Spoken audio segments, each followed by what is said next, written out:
Scene 5. Time, 1 month later. Place, an office in a prison. The room is sparsely furnished. Eugene is wearing a prison jumpsuit. He is sitting in a chair. Sitting opposite Eugene is a middle-aged woman, Dr. Kara Cornblath. My name is Dr. Kara Cornblath. I have been asked by the court to evaluate your competency to stand trial. Do you understand? Yes. Do you also understand that this examination is not confidential and what we say here will generate a report that will be shared with the court? Yes, I understand. What is your name? Eugene Lasovsky, How old are you? 50 years old, Where were you born? Brooklyn, New York. Were you ever married? No, never married. But I'm still looking. How about you? Mr. Lasovsky, let's stay on track. Now, are your parents alive? My parents? What does this have anything to do with my parents? I'd rather talk about you. So how about it, you know? Me and you do a little tete-a-tete on the desk? That would not be appropriate. Stop being so formal. You know, just because you're a doctor doesn't mean you don't have, well, feelings. You're making this quite difficult. Do you have a problem answering my questions? I think it's you that has a problem answering my questions. You do understand that you're under a court order to be examined? Of course I understand that. I didn't know that I was supposed to follow some kind of prearranged script. What makes you think there's a prearranged script? From the way you're hiding around those ridiculous questions, so you don't have to talk to me. But that's typical for a woman, always wanting to be in control. So, is this what all this is about to you? A struggle for control? Good Lord, no. How can a lady as attractive as you be so dense? I'm sorry if I don't meet your expectations, but I have a job to do, and I want to get it done. Now, you're just brushing me off. Will you like this on your dates? I hope you understand that this is not a date. I know that, my dear. I was just playing. Hope I didn't offend you. You did not offend me. However, I want to know this. Do you tend to be argumentative with women? No, I protect women. Even when they reject you? Who said anything about rejection?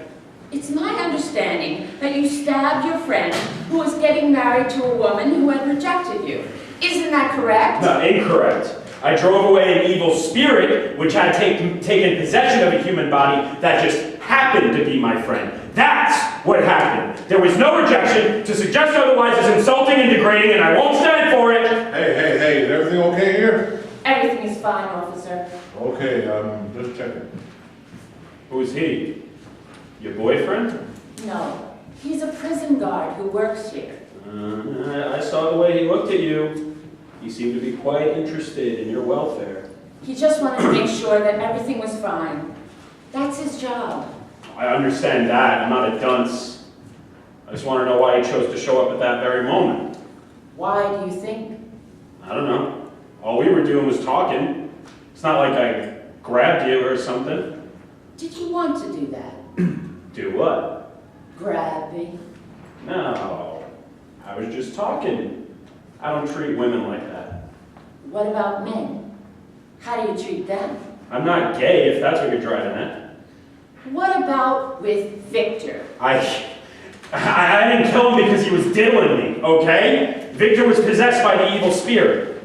What does the evil spirit look like? I don't know. He can take any form. Is the evil spirit here with us in this room? For a while, I thought the spirit was inside that guard, but nothing happened to you, so I couldn't rule that out. What would have happened to me? Well, if that guard was possessed, he would have done something to drive you away from me. Like what? Cause you to start yelling at me, or taunt me, or laugh at me, like all women do, including Yvette at the wedding when she was acting so flighty with me. Maybe she was happy. She was only acting happy. How long did you know Victor? Since we were kids. How did you get along with him as kids?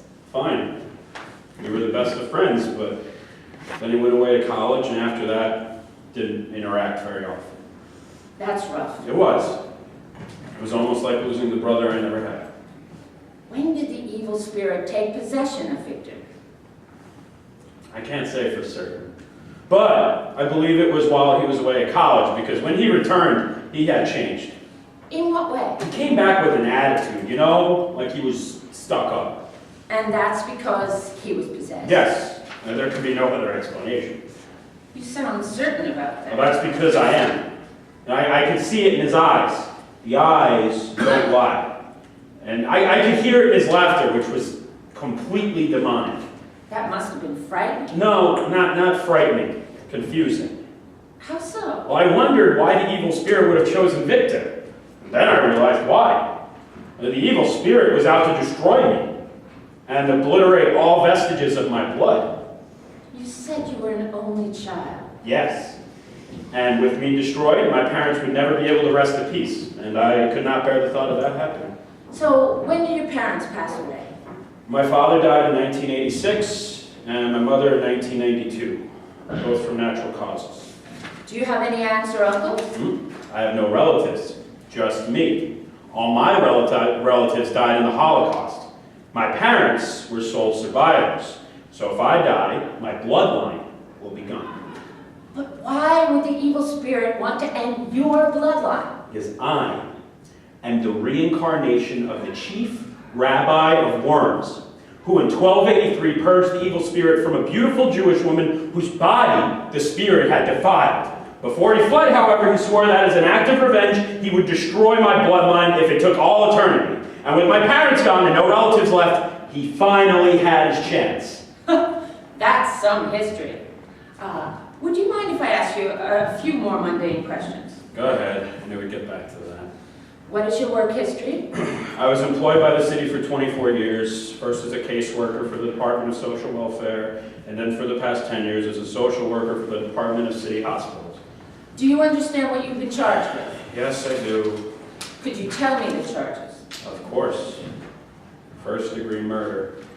Who did you allegedly murder? Victor Dennerman. Is it really necessary to ask me all these questions? We went over this in court. Yes, it is, because I am being asked to assess your competency to stand trial. And you're wasting your time. There's nothing wrong with me upstairs. That's good to know. Anyway, your attorney felt this evaluation was necessary, and the court agreed. I don't care what my lawyer said. Look, I know all this talk about evil spirits may sound bizarre, but I'm not insane. I knew exactly what I was doing. What do you mean? Victor Dennerman was out to destroy me, and I couldn't let that happen. And that's because you wanted to protect your bloodline? Correct. It makes sense to me. Doesn't it make sense to you? Frankly, no. But I'm not here to debate you, or to catch you in a lie. I don't lie. I tell the truth. I didn't say you don't tell the truth. But let me ask you this. How exactly did Victor go about trying to destroy you? He did it through his whiny, high-pitched laughter. Actually, it was more like a girlish giggle, which rattled my brain and made me feel nauseous. In fact, recalling it now is making me feel sick.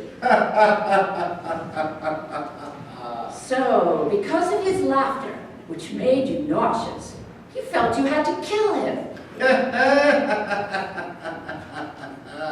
That's right. Or I would have died, and with me my bloodline, which was destined to continue through me and Yvette. So, that's where Yvette fits in. Yes. Could you further elaborate? It's very simple.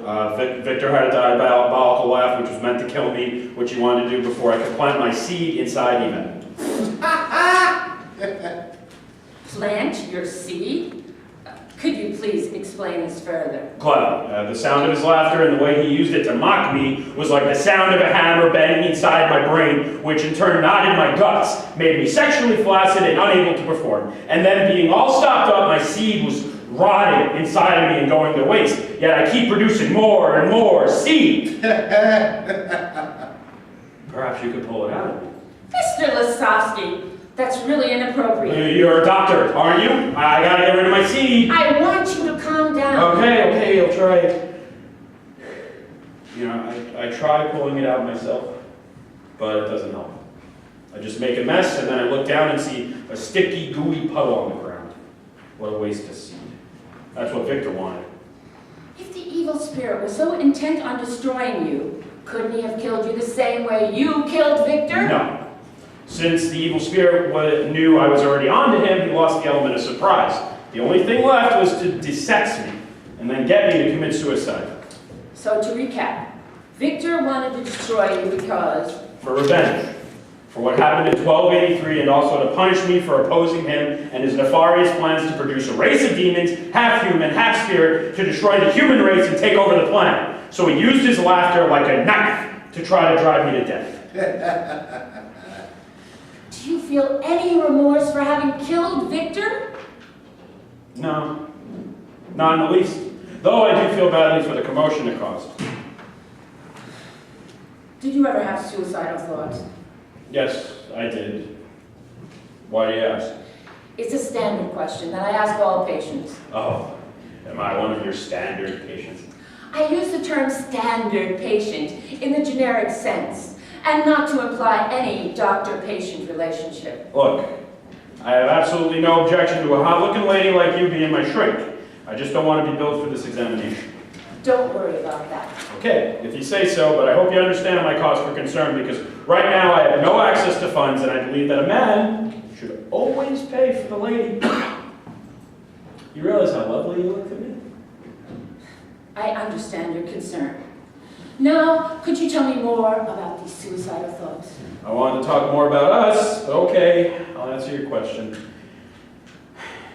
After Victor told me in 1994 that he had his way with Renee, I considered jumping from the Brooklyn Bridge. But you didn't. No, but I thought about it a lot. And once I actually went to the bridge at night and seriously considered jumping into the traffic lane below, but I chickened out. And it's a good thing, because it bought me time to prepare for the final confrontation. Did you ever tell anyone about these suicidal thoughts? No, I didn't, because I had no one to talk to, and besides, who cared? So, you think nobody cares about you? That's right. Nobody cares, except Yvette. And you. How do you know she cares about you? I just know. You know, remember, a long time ago, I was a chief rabbi. Chief rabbis know a lot. Have you ever had formal religious instruction? 800 years ago, and worse. Do you remember the names of your teachers? There was Rabbi Beryl Ben Lazar, and Rabbi Isidore Kahan from Krakow, and then there was Rabbi Yaakov Shmuel Bimstein from Minsk. Each one was a brilliant Talmudic scholar. Did you ever visit Worms? No, I didn't have to. I lived in Worms. Is that important? I'm just asking. Did you ever visit Worms? No, I haven't. But after this examination, I may go there for a visit. Why? Are you Jewish? If I said yes, what would that mean to you? You know, can you give me a straight answer to a simple question? Why are you playing games with me? This is not a game. You're acting like it's a game. You want me to open up to you, but you won't open up to me. Is that fair? You said you were employed as a social worker, correct? Yes. So you had training as a mental health professional? Yes, I have an MSW. So what? Does that make me less worthy of your attention? You're getting my attention. Now, wasn't there anyone at work, any mental health professionals with whom you could discuss your feelings about Victor and suicide? I didn't want to do or say anything that would call attention to myself and possibly jeopardize my job, which I valued because I needed a paycheck. And besides, I had no need to confide in anyone because thinking about something is not the same as actually doing it. And people have all kinds of thoughts, and I didn't want to bore anyone with mine. I had lots of patients tell me that they had suicidal thoughts. And afterwards, I would wonder whether it would have been better if they just stopped talking about it and just do it. And get it over with instead of wasting everyone's time alarming people about stuff they had no intention of doing. To me, it was just a childish way of getting attention. And the last thing I needed or wanted was attention. Do you understand the concept of right and wrong? Yes, I do. I know right from wrong. When you decided to murder Victor, did you understand that to be a right act or a wrong act? Boy, is that a loaded question. How so?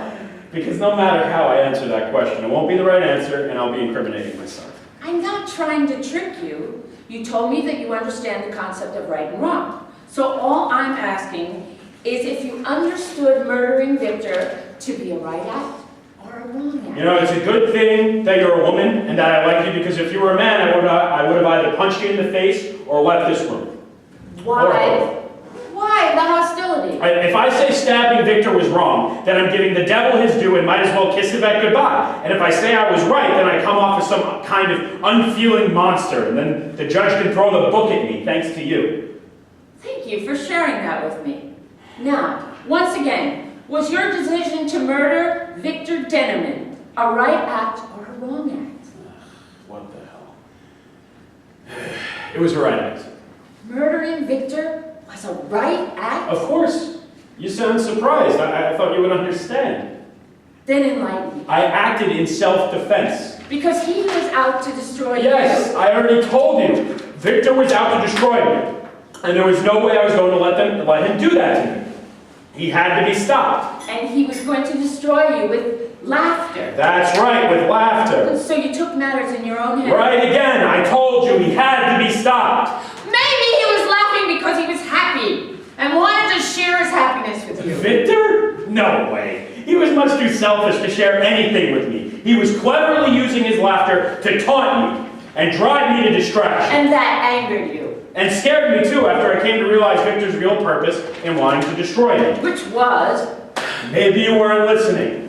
To torment me and drive me away from Yvette and thereby end my bloodline. The evil spirit wanted to do Yes, that. yes, the evil spirit. Please stop asking me to repeat myself. Obviously, he was under the control of the evil spirit. Of that, I have no doubt whatsoever. And the only way I knew to defeat the evil spirit was to destroy the vessel which contained it. This concludes the examination. That's it? How did I do? Ask your attorney. Your attorney will be provided a copy of my report. Thank you. It was nice talking to you. Please forgive me if I said anything out of line. I always get that way when I'm in the presence of the beautiful woman. Okay. Goodbye. Dr. Kornbluth, exit. End of scene 5. Scene 6. Time, 6 months later. Place, the visitor's room in a penal institution. The room contains tables and chairs that are riveted to the floor. Eugene, Yvette, and Dr. Kornbluth are sitting at a table. Eugene is sitting opposite Yvette with Dr. Kornbluth sitting in between. You asked for this meeting, so here I am now. What do you want? To talk to you. About what? You killed my husband. What else is there to say? I think we have a lot to talk about it, and you know it too. Otherwise, you wouldn't be here. Is it okay for me to be talking with him?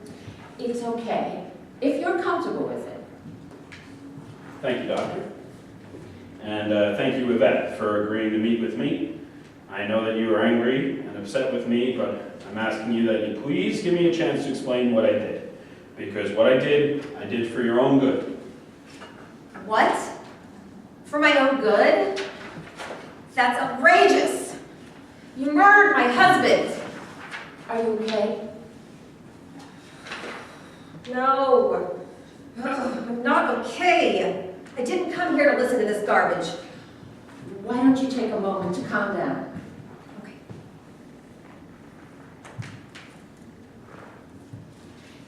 Are you all right now? I'm okay now. Keep talking, but don't waste my time. I know what I did, and I can understand why you would be upset. But what I did wasn't done through maliciousness, but was done in order to protect you and liberate you from evil. If anybody here is evil, it's you. So what you're saying is that I need protection from you. No, that's not true at all. You have no reason to fear me. Victor was possessed with a spirit that came between us, and which would have destroyed me and then you. We were meant to be together, and it was because of Victor that we were kept apart and denied true happiness. Can't you understand that? I have no idea what you're talking about. All I know is that you murdered my husband. I was there. I saw what you did. And what you did was horrible and terrifying. And something that I can never forget. Yeah, I did not harm you, did I? You sure did. You hurt me badly. I hope you're happy now, you beast. I could have killed you too, but I didn't. Have you ever wondered why I didn't kill you too? No, I can't figure out what's going on in that muddled brain of yours. Furthermore, I couldn't care less. Then let me tell you. It was because you are a blessed angel from heaven, sent to earth to do good works. But Victor would have stopped you from fulfilling your destiny because he was evil. Do you understand now? Now what are you saying? Do you believe in the Almighty? Don't tell me you're going to start preaching to me, because if you do, this meeting is over. Please answer the question. Okay, I'll humor you, if that will make you happy. I believe in an Almighty. Now what? There's your answer My answer to what? to what I'm talking about. Look, I don't know anything about any religious stuff, okay? I'm just trying to get by and deal with what you did. You poor, uninformed lady. You don't even realize what you really are. Is he for real, or is he just pulling my leg? I can't answer that question. My job is to supervise this meeting and not to interfere. Eugene wanted this meeting, and you agreed to attend. What you and he discuss is entirely up to you. Dr. Kornbluth, you're being much too modest. Did you know that the doctor and I are, in fact, the best of friends? What's he talking about? Is there something going on between the two of you? Let me assure you, there is nothing of the sort happening between Eugene and me. This good lady cares about me. And I'm telling you this because I want you to follow in her lead. Let me warn you that if I believe you are misusing the time set aside for this meeting, which has been arranged at your request and at the state's expense, I will terminate this meeting at once and report your conduct to the court. Have I made myself clear? Yes, Dr. Kornbluth, you made yourself perfectly clear. All I was trying to say We'll was... talk about this later. Right now, you talk with again. Okay, my dear doctor. You know, women can be so prissy. You see what I have to put up with in here? Now, what was I saying? Oh, yes. It's really important that we be open and honest with each other so that we can understand each other better. I mean, don't you want to be happy? I was happy. With Victor. But you ended all that. No, that's not so. What I did was rescue you from the grip of something malevolent, and which would have surely destroyed you if I had not acted. And because of what I did, the two of us can now be friends. Friends? Us? You must be kidding.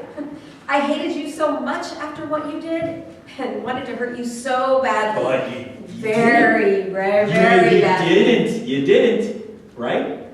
No, I didn't. But that's because you were already in jail. Now, my dear Yvette, it's because I'm a nice guy. Angels don't hurt nice guys. You a nice guy? And you think I'm an angel. Now I know you're loopy. If you had wanted to, you could have arranged for something bad to happen to me because you have the power. But you didn't because, like I said, you are an angel who's been sent to earth, something which I sensed when I first met you at that dance. You know, of course, at the time I did not know that, but I sensed that you had a very special quality, which I found attractive. The fact that we met at all is more than coincidental. We were meant to be together, and Victor was the instrument through which our relationship could be forged. But you hurt people. You hurt me. You killed Victor.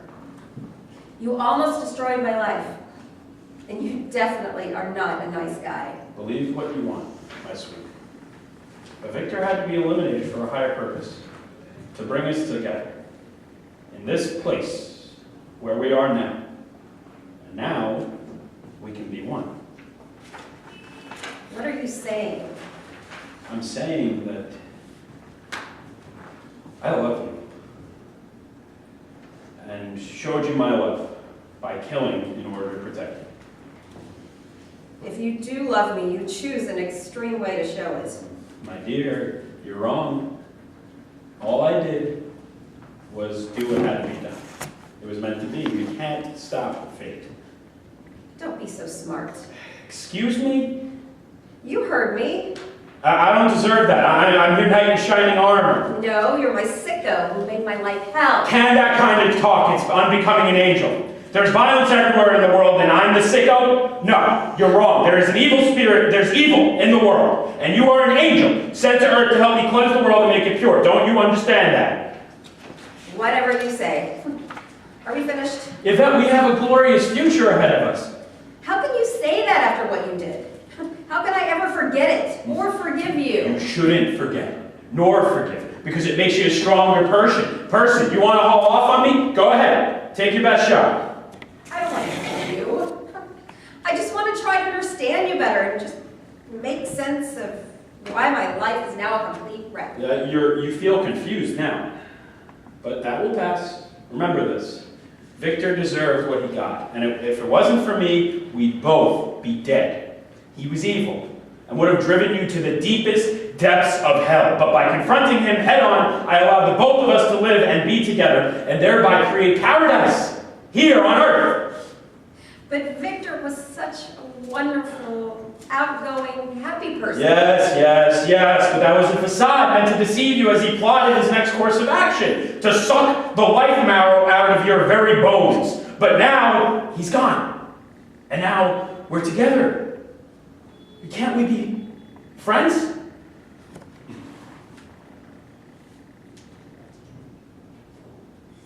You're truly a beautiful and blessed woman.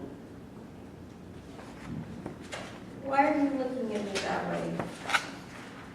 Like what way? Like you're drilling a hole right through me. That's because I can see right through you, to the very essence of your soul.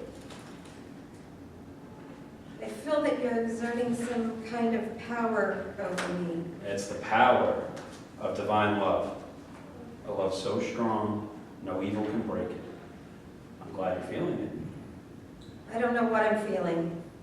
You're freaking me out. Do you realize how beautiful you are right now?